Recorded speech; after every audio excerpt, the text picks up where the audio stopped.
Bapak Ibu yang terkasih, bacaan-bacaan hari ini sangat padat dan kaya akan nilai-nilai kerohanian.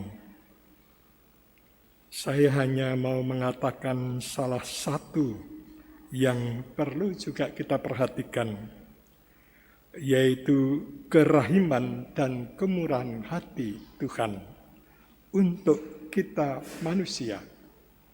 Kerahiman dan kemurahan hati Tuhan begitu tak terbatas.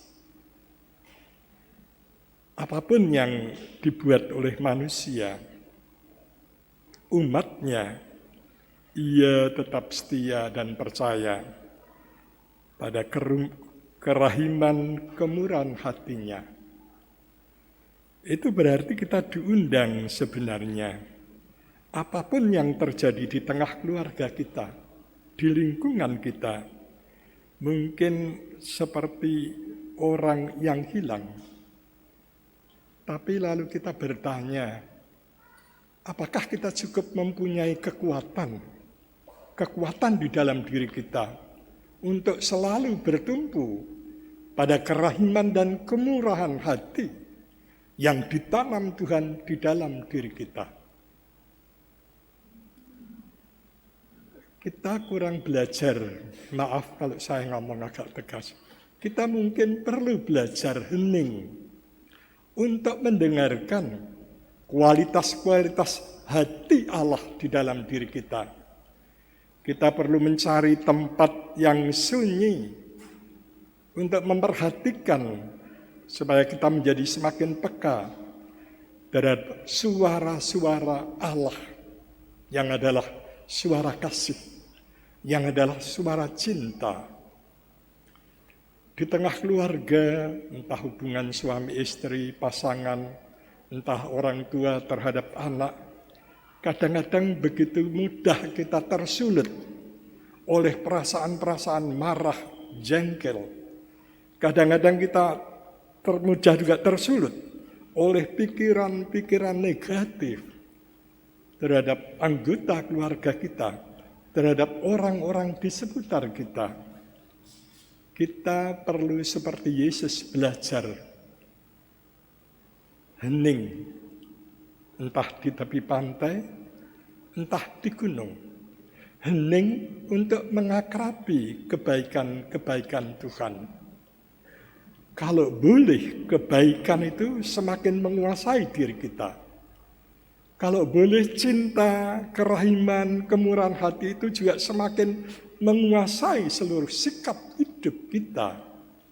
Sehingga menghadapi apapun, kita lalu selalu bertumpu pada kualitas ilahi dalam kemanusiaan kita.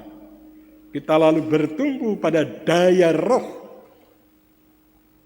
dalam kemanusiaan dan kepribadian kita. Hanya dengan bertumpu pada kekuatan-kekuatan ilahi yang ditanam dalam kemanusiaan kita, maka kita bisa menjadi kokoh di tengah-tengah badai kehidupan. Lalu kita bisa menjadi lebih tenang menghadapi kenyataan-kenyataan pahit di tengah-tengah kehidupan kita. Saya merasa kita sering kurang memperhatikan bahwa ada begitu banyak kekayaan di dalam diri kita.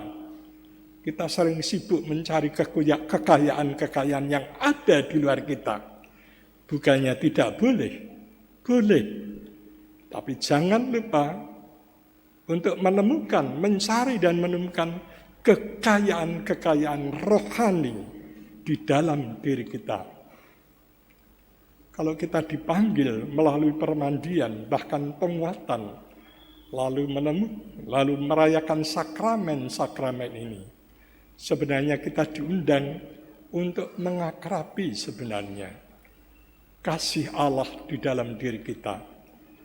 Dan kasih itu rentetannya banyak. Ya pengampunan, ya tanggung jawab, ya disiplin, ya pengorbanan, itu semua anak dari kasih. Karena itu kalau kita semakin hari semakin mampu untuk menghayati, mengenal, menghidupi, mengakrabi kekayaan-kekayaan batin kita, barangkali hadirat kita lalu seperti Yesus itu, tenang menghadapi domba-domba yang gak karuan. Tetap fokus dalam menghadapi anak-anak yang kacau dan semrawut. Kita sering ikut semrawut dan kacau karena kita tidak bertumpu pada kualitas-kualitas kita. Karena kita tidak bertumpu pada daya-daya ilahi dalam diri kita. Dalam bacaan Injil sebenarnya apapun yang dilakukan oleh seorang manusia, ciptaan Allah, yang balelo, yang mengingkari cinta dan kebaikannya, Tuhan tetap setia dan percaya pada dirinya yang adalah kasih, pada dirinya yang adalah kebaikan. Dan saya rasa itulah yang sekarang ini perlu kita dengarkan dalam dunia yang serba kacau, dalam dunia yang serba nggak jelas sebenarnya dasar dan landasan hidup. Karena itu lalu kita bisa dengar banyak, entah lewat TV, entah lewat bacaan tentang situasi kita, negara kita, ada banyak problem-problem. Tapi masalahnya apakah kita selalu mau dekat dengan Tuhan dan membiarkan kebaikan Tuhan itu menyentuh dan mengisi diri kita. Kita tidak bisa ngomong umum, Tuhan adalah kasih, Tuhan adalah baik. Ya, itu jelas. Tapi kalau Tuhan itu baik terhadap saya, formulanya, kebaikan itu apa? Kalau Tuhan itu mengasihi saya, rumusan kasih yang saya alami itu seperti apa? Itu yang terus-menerus perlu kita perhatikan dalam kehidupan kita. Hari ini kita diajak untuk merenungkan di situ. Kebulatan tekad, tapi pengorbanan karena mewujudkan kasih dan kebaikan. Itu perlu pengorbanan terus-menerus yang tiada hentinya. Nah, apakah kita cukup memperhatikan hal itu? Kalau enggak, kita akan menyerah.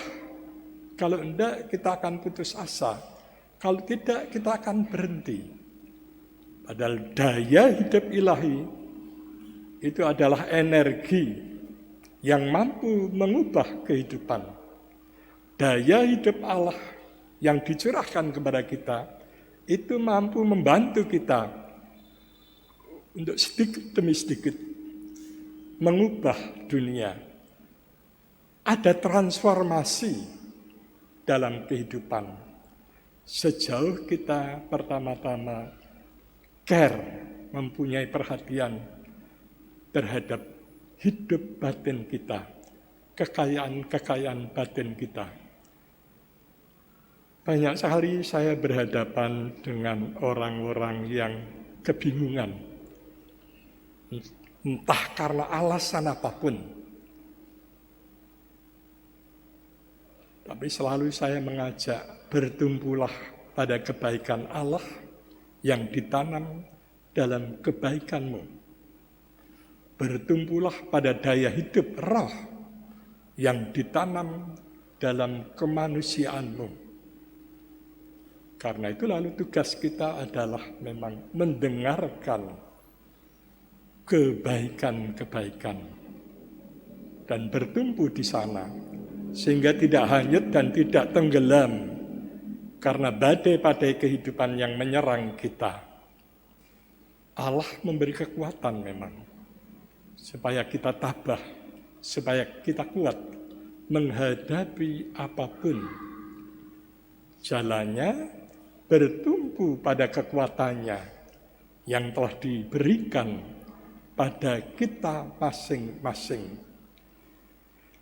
Marilah dalam perayaan Ekaristi ini kita mohon kepada Tuhan agar daya hidup yang ditanam di dalam diri kita itu betul-betul kita kenali, itu betul-betul kita pahami, itu betul-betul kita hayati, sehingga kekuatan kita bukan dari rasio kita, kekuatan kita dari roh yang menghidupi kita dari dalam. Hanya dengan jalan itu sebenarnya kita lalu berkembang dan bertumbuh menjadi manusia rohani, manusia yang membawa nilai-nilai hidup ilahi, hidup Kristus di tengah-tengah keluarga, di tengah-tengah pergaulan. Semoga demikian.